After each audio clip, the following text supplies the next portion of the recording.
so much, hurt there. Our nervous system starts to calm down, and our child's nervous system will start to calm down. So disconnection happens is our children don't trust us. They don't trust.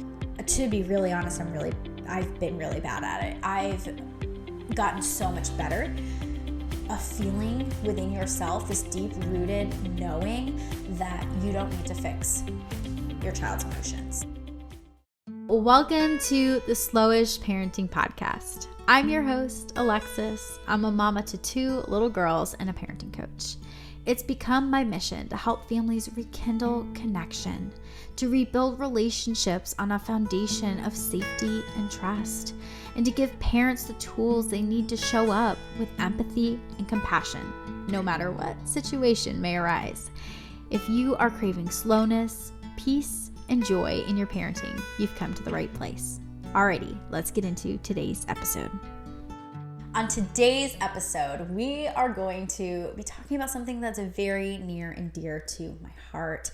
We are going to be talking about rekindling connection, how to reconnect with our child emotionally when unintentionally we have withdrawn from them because of our own self, because of our own things. And so this episode is something that I'm so passionate about because I have seen such transformation in my relationship, especially with my oldest daughter.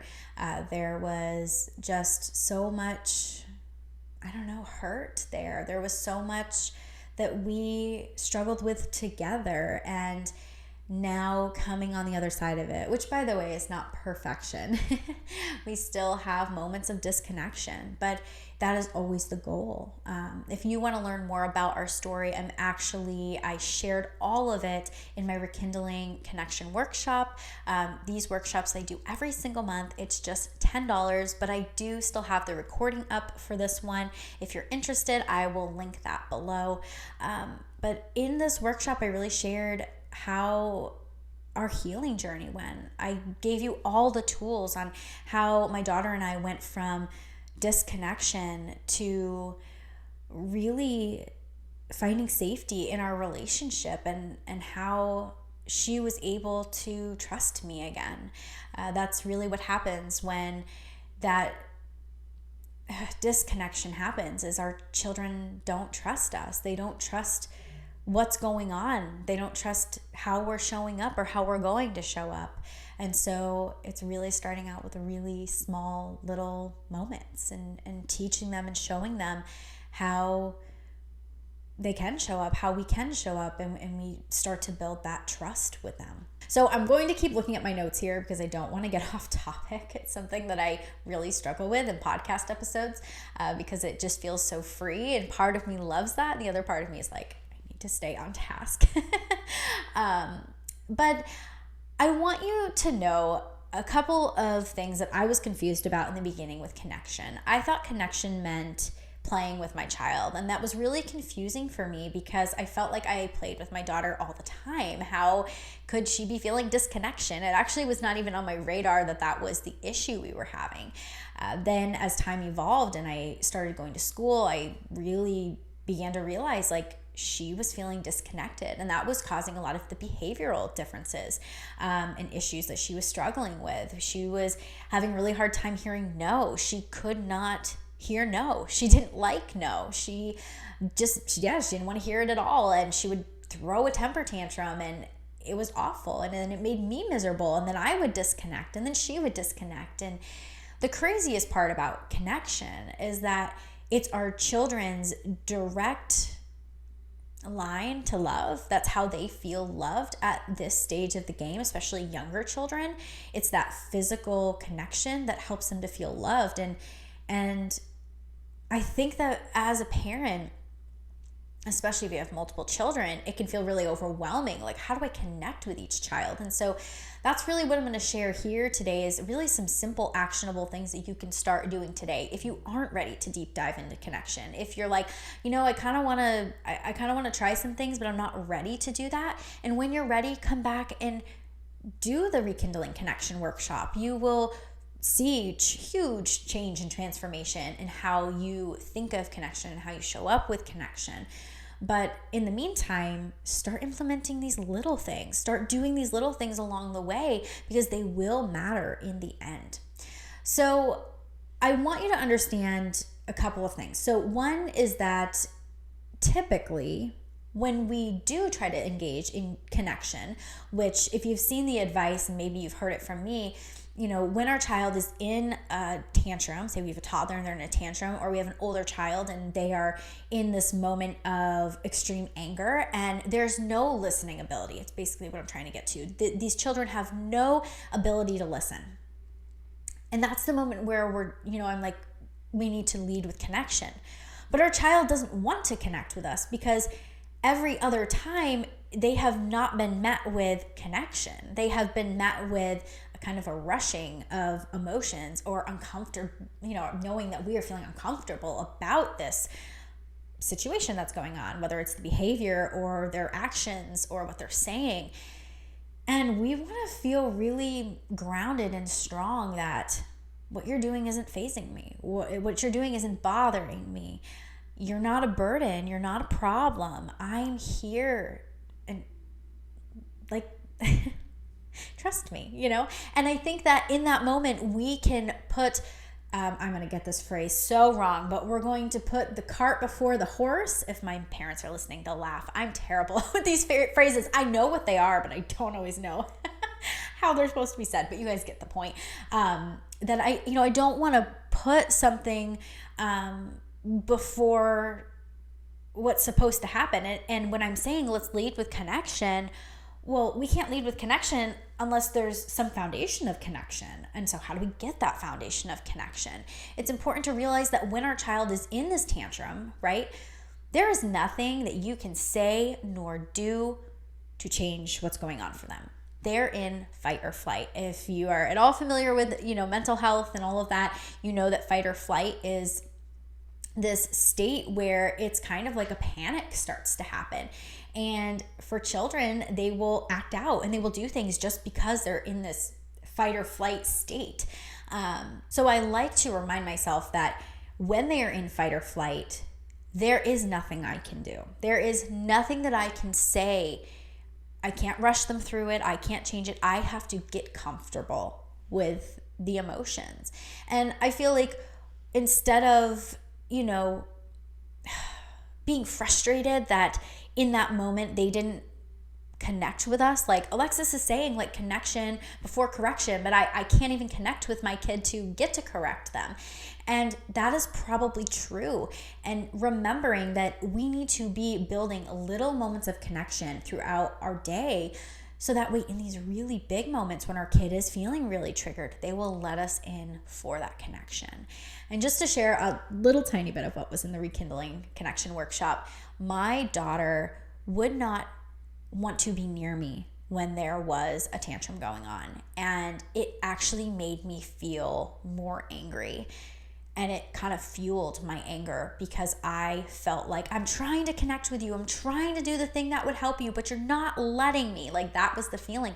And instead, it was nothing that she was doing wrong. It was her protecting herself from somebody who had previously disconnected in those moments. And so I just want you to know that it is a process. It's not something that tomorrow, even today, you're like, okay, I'm ready to start connecting with you in these, these big moments. No, let's not look at the big moments.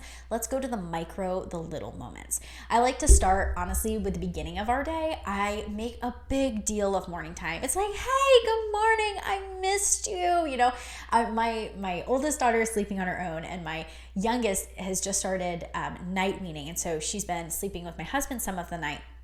So I don't see either of my kids until the morning. But even when I was nursing my youngest throughout the night, it was like I would wake up like, oh, I love you so much. I had such good snuggles with you. Like it's just this like very exciting moment. And even if you're somebody who gets up before your child, using just a couple of minutes to connect before your day starts to fill their cup. Imagine if you just get up and you start making them breakfast. There's an immediate disconnection, which is already setting you guys up for failure for the day. So start in the morning, and it doesn't have to be long. It could be literally 30 seconds of just hugs and loves. Start small and start working your way up. Maybe you guys get up and you read one book together, and That's how your day starts. Remember, you don't have to do big things here. You don't have to do, large amounts of time. It's all in these micro moments. So keep that in mind as we go through today's episode. Okay, so let's start with number 1. So let's dedicate time. This is very similar to what I was just saying, but let's dedicate time for our child. Not 5 minutes, not even 10 minutes, not even an hour. Let's just dedicate a minute of time to each of our children. And like I said, maybe that starts in the morning, right when you get up. I mean, ideally that's when it does start. But then throughout the day, it's like right before lunch. Hey, I love you. Do you want to come help me with some lunch? We'll get to this in a minute, but do you want to come help me with some lunch? And yeah, I do. I want to come. And you have this conversation and you have this moment together. With my youngest, she's not 100% verbal yet.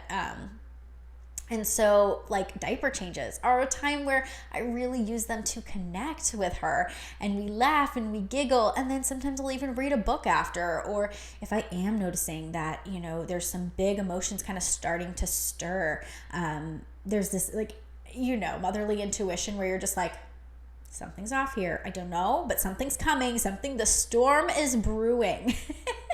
If you don't feel that feeling and that worries you, head over to my last podcast episode. It was all about motherly intuition. I kind of guide you into learning how to get this back, how to lean into that motherly intuition. But with that being said, there's that moment of, I know something's off here. That's the perfect moment to practice a minute of connection. Now, I don't want this to be confused with play, like I mentioned earlier. That can be play.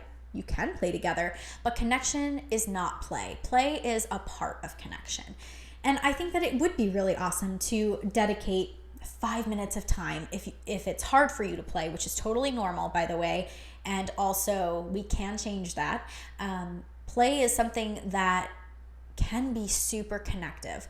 And so learning how to do that with our child will help them and us to connect and to learn to trust each other and find safety. And there's so many lessons that can be learned through play. And so I love play as a tool. It's something I'm not very good at and I'm working on. But when I first started, I should say, I think I could maybe do a minute of play, and I'm not exaggerating here. Play was really, really hard. And now it's like, I love sitting downstairs and observing them and then figuring out how we can all play together. One of our favorite things to do right now is throw bouncy balls. We throw bouncy balls all over and they're going all over. The kids are throwing them at each other and me, and it's so much fun. And that is something I never thought I would feel is fun. So just know that if this time feels hard to you, totally normal. Just kind of start, upping your time as you feel able and ready to do that. I also want to mention that if your nervous system is all over the map, whether you've never learned about regulating your nervous system, which if you haven't, I do have a whole video, which I will link. If you're on the podcast, I'll link it below. And if not, I'll link it right here. But I think that learning how to regulate our own emotions helps us to engage in these moments fully, wholly present, like we're just fully there. And that is a huge part of being able to connect with our children and to create that foundation of safety. So the next thing that I would do is invite your child into the chores and boring tasks that you feel like they would not be interested in. My example is my girls love to clean the table, and I had no idea that they love to wipe down the table and wipe down our sliding glass door until one day I was like, they need constant connection. They want me to play with them 24/7. I can't do this. I do not enjoy play that much. Let me just try inviting them into this. So I was like, hey girls, do you want to wipe down the sliding glass door? And the two of them are running. And now they hear the paper towels and they're like, can we do the glass door? Can we do the glass door with you? And so my point here is just that invite them into the things that you would find boring. They actually might enjoy doing that. Children really like doing chores and tasks. It's all play to them. They don't really see the difference. And by the way, children here is relative. Obviously, once they get older, that is not so fun, especially teenage years. But that's a whole another thing for another day. So anyhow, I would really encourage you to invite them into those things. I would even suggest with older kids, just inviting them into it, saying like, hey, I need to go outside and I need to do some weeding. I know that it's not the most fun thing, but would you like to come with me? And they'll probably say, no, right? I don't want to. And you say, oh, okay. But would you like to maybe just come outside with me? Yeah, I'd love to. And it's just letting them know that connection, that door is open. And what's funny is they probably will end up coming next to you and either sitting with you while you weed or just noticing that you're weeding. And it doesn't have to be that they're even doing the task. You can just invite them into the room. A lot of times I'll invite my girls into the laundry room and I'll say, hey, I got to do a load of laundry. Do you guys want to come in? And my, almost 2-year-old loves taking the clothes and throwing them in the dryer. And so she will do that over and over and over again because she loves it so much. And if I didn't invite her into these daily tasks and chores, I would not be connecting with her. And in these moments, I'm also making sure to bring in laughter, ask questions if they're old enough to answer them. And even if they're not, I still ask my 2-year-old, who's not very verbal, I ask her questions all the time, oh, do you like that pink shirt you just put in there? You love the pink shirt, don't you? Like giving her those words because I want to create that communication and that openness between us. And making eye contact is going to be key. Maybe that should have been another point here, so I'll make it another point. But yeah, creating eye contact is really important. When we can create eye contact for more than a few seconds, like a quick glance, our nervous system starts to calm down and our child's nervous system will start to calm down. So I love to use this as a way to really connect with our child. If in those really big moments, if your child is not looking at you, they're laying on the floor, there's obviously no way for you to do this. But if you're noticing that they're starting to spiral, kind of holding them if they'll allow you to, or even if they don't allow you to, just getting close to them so they can see your eyes and just say, hey, I want to look at you. I want you to know you're safe. What you're feeling, that is totally okay. And before people come on here and start commenting on this, I just want to follow up and say, just because I'm saying, I'm validating, I don't like using the word validating, I'm acknowledging this feeling, does not mean I'm saying that the action that my child took was okay. I'm saying that feeling angry about something is totally okay, but hitting somebody, not okay. And that's kind of where my boundary lies. But I'm getting off topic. Let's get back to the notes so I don't get off topic. Okay, the next thing that I would start doing is holding space. And before you skip past this one, this is really important and you probably aren't doing it right. I thought prior to going to school, I knew how to hold space. I felt like I was really good at holding space for my children to have emotion. And to be really honest, I've been really bad at it. I've gotten so much better, but holding space is not, it's not being silent, one. It's also not, what's another word? Another thing that people think it is. It's not just sitting there. It's also not like trying to kind of move them through the emotion. It's not just saying, it's okay that you did that. That's not what holding space is. Holding space is a feeling within yourself, this deep-rooted knowing that you don't need to fix your child's emotions. You don't need to fix it. You are there to support them. You aren't there to, when my youngest was having a really hard time, when she was about 6 months old, going to sleep, I wish I could have told myself, it's not my job to put you to sleep. It's my job to help you fall asleep. I'm just a helper. I'm just your teacher. I'm just your guide. I'm not here to change anything. And for me, that was huge when it came to holding space. I was able to understand, okay, holding space means I'm just here. I'm just allowing these emotions to be what they are. And that doesn't mean that I'm okay with or that I'm not going to correct, like hitting or, words that were said. I will. But when my child is in fight or flight, okay, let's back up. Any person in fight or flight is not able to receive anything in this space. We need to bring everybody back down to the parasympathetic state so that we can feel calm. so we can feel able to receive all of, I don't know, the knowledge and the ways that we can move forward, so we can learn how to be better, so our children learn how to act and how not to act, how to respond to a certain emotion and what to do with it. So holding space is really, really key. If you need to, write this on your fridge. It's like holding space is not trying to fix emotions. And when you lead with that, you will allow the emotions to kind of come. You'll get really curious. You'll start asking questions. You'll start sportscasting what you're seeing, what you're hearing. And in those moments, that's when trust and connection is born, because your child doesn't feel like they're ridiculous for what they're feeling, even though we might think it's ridiculous. We're empathizing that this is big to them. This is a big deal. And it matters because they matter. They feel like they matter. So that's the key for holding space. Okay, acknowledge their feelings. I touched on this when I was talking about holding space, but I want you to know that acknowledging your child's feelings is probably one of the most connective things that you can do. Notice I don't use the word validate. I don't use the word I guess it's more like noticing the feelings is how I like to think of it, acknowledge or notice. The thing I like about acknowledge is it's stating what's true and what's a fact. Like, I'm feeling angry, or I see you're feeling angry, or I hear that you're feeling angry. But what it's not doing is it's not condoning the behavior or the action. It's very much separating the two.